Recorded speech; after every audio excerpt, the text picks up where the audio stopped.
The other thing that you mentioned though was that, and I totally feel this idea that this training is being thrust upon you, that this training is a requirement, and in many cases it is. It is a continuing education requirement. It's some kind of program that HR has. Oh, those HR people have put something in place. They've forced it upon us.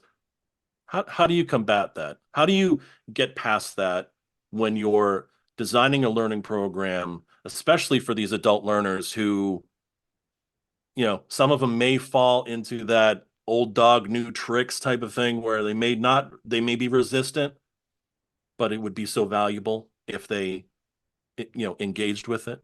Yeah. So the biggest thing is to make them feel like they have part ownership inside of the actual training itself. So when you can actually take their ideas and incorporate them into whatever you are going to be crafting, that makes them feel attached to what is it that they're doing. So you're essentially breaking down the barrier instead of saying, hey, here's this email from HR, you better do this DEI training because you have to.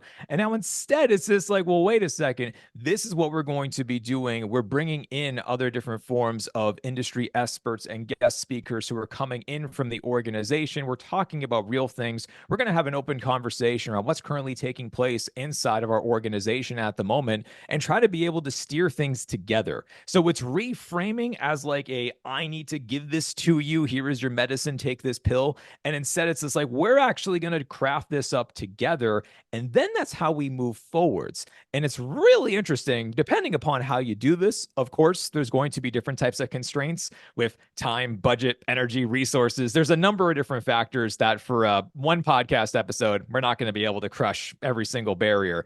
But I have found, which is so interesting, is that if you can be as transparent as possible when working with folks to be able to say that this is what we're going to be going through. Tell me what's valuable for you. And then I'm going to try to be able to make sure that I customize something that actually speaks to your needs. So, yes, you're required to be able to be here, but what is your department going through? What's your division going through? You mentioned about how you're having a power struggle with dynamic with your leader.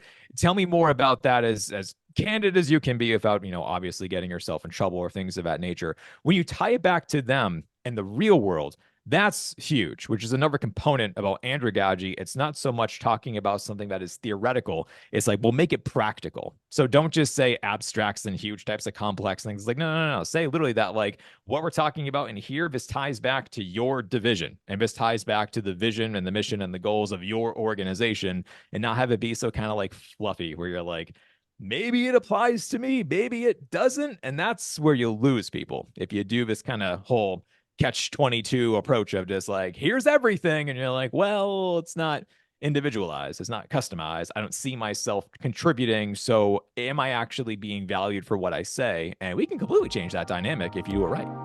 I love this because